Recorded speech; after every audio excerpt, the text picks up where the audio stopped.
ام الطنافس الفوقه.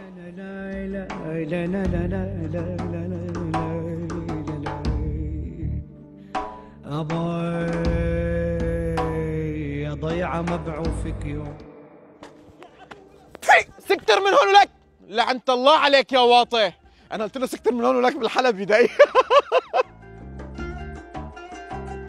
ساحة بيت المختار البيسي، هون كانت عادتهم، هون طلبوا ايدها العفاف لما زوجوها لسلنجو، بعدين فقسوا. هون كان طبعا عفاف تستنى ورا لما كانت تروح بتحكي مع سليم.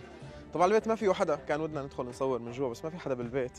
بس على فكرة لكم شغلة، روح المسلسل موجودة بكل زاوية من زوايا البيت. بيسي سليل اقطاع، ما حتى سليل الاقطاع ما عاد موجود. جزئين 60 حلقة وسلنجو بكل حلقة، وكل يوم كان بيجوا بينتظر تحت هذا الشباك ساعات وساعات لحتى يشوف عفوفة. دقايق بس، صيف شتاء شوب برد ما بيهمه، المهم كان يشوف عفوفة.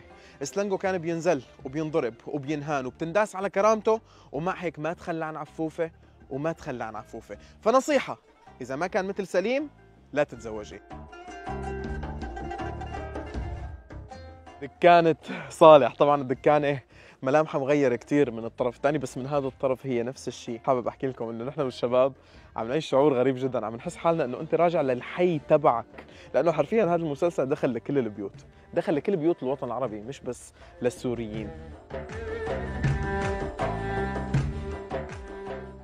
بيت اسعد وجوده، هذا البيت اللي كبرنا معه، اللي حرفيا كبرنا معه، اللي اظن ما في عيله عربيه يمكن مو بس سوريه الا لهم ذكريات بهذا البيت رغم انه ما زاروه ولا مره. هون طبعا كان سلنجو بياكل المكدوسات بيخلصهم، هون كان في السرير اللي بيتمدد عليه اسعد وقت كان بيعطي التعليمات لجوده. طيب هذا المقطع اختبار وبدي تجاوبوني عليه بالتعليقات، مين بيعرف هذا الباب شو كان؟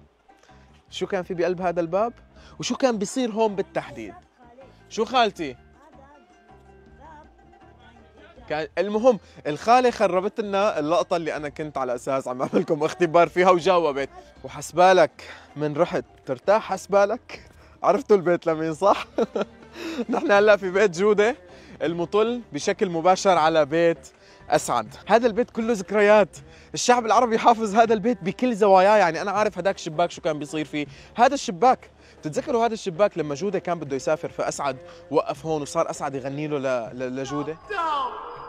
سلامتك يا جورة يلي دورك بلسع دورة. حتى الناجي الوحيد بقي كذلك.